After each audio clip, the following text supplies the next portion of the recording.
Hi everyone, and welcome back to my 1973 series. 40 years have elapsed since the year I was born, and so I'm looking back at films that came out that year as sort of a time capsule experiment, I guess you could say, and I'm taking recommendations.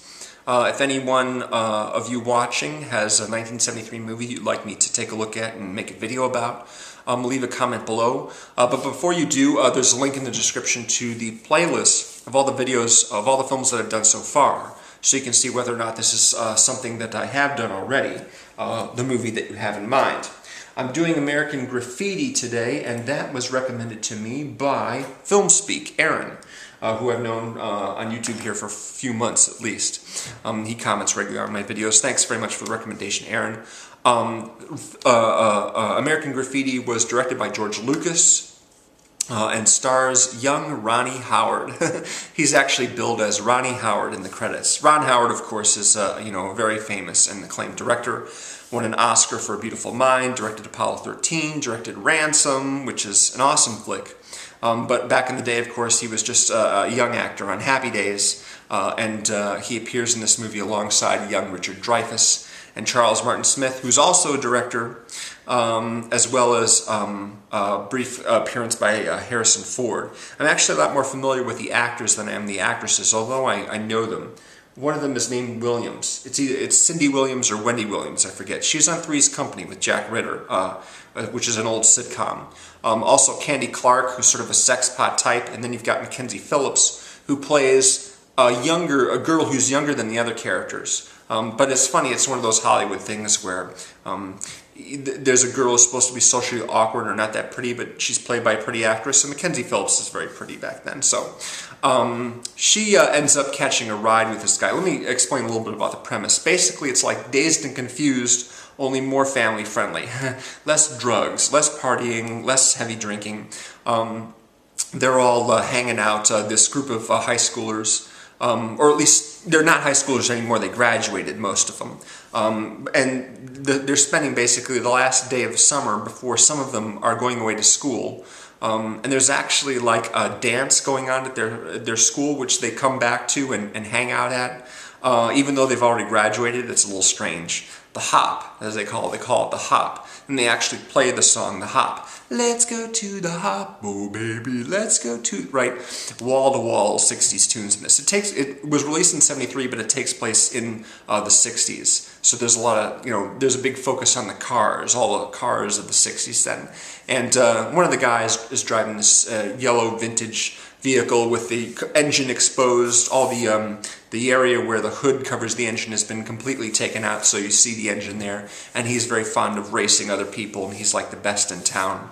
And he gets challenged by Harrison Ford, who's driving a black muscle car and is basically just there just to beat the pants off whoever's the top guy in town. So all these characters are basically cruising around the strip, just hanging out for the night. That makes it very similar to Dazed and Confused, because that movie takes place over the course of pretty much one day, but it's basically the last day of school in 1976, whereas this is more or less the beginning of the high school year. But most of the main characters aren't students at the school anymore. A lot of them are going off to college. Ron Howard is going to school in one place, and his girlfriend, Ms. Williams, is going to school at a different location, so they're talking about maybe taking a break or seeing other people, and she doesn't really like that idea, but he's kind of cool with it, or at least he's pretending to be cool with it. Richard Dreyfuss is planning to go to school with Ron Howard, I think, but he's considering staying in town just because he's not sure what he wants to do. He's not sure what he wants his major to be, something like that. He wants to take a little time to think about the direction his life is going in. And then you've got the driver, I can't remember the name of the actor, of the yellow car. He basically is saddled with this 14-year-old Mackenzie Phillips throughout most of the movie. She's 13, 14. She's too young, basically.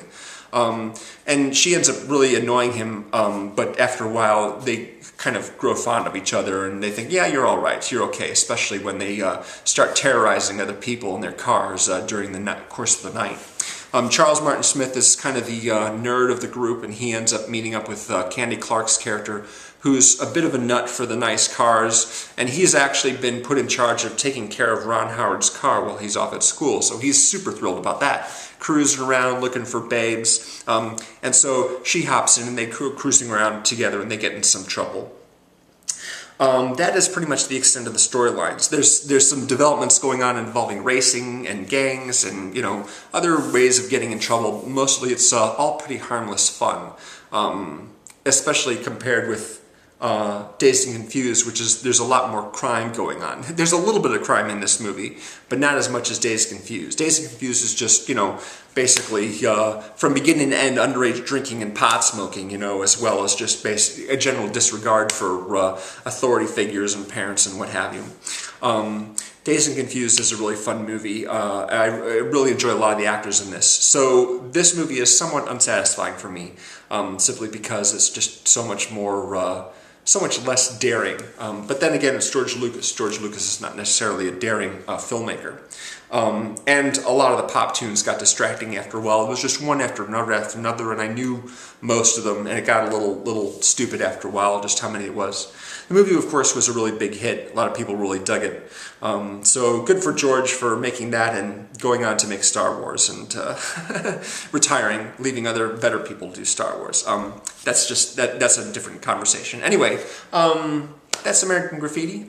So thanks for watching, and I hope to see you again real soon with more videos. The next one should be a film called Don't Look Now, which was recommended by 99 Filmo, another 99 Filmo. So stay tuned for that. Thanks very much. Bye.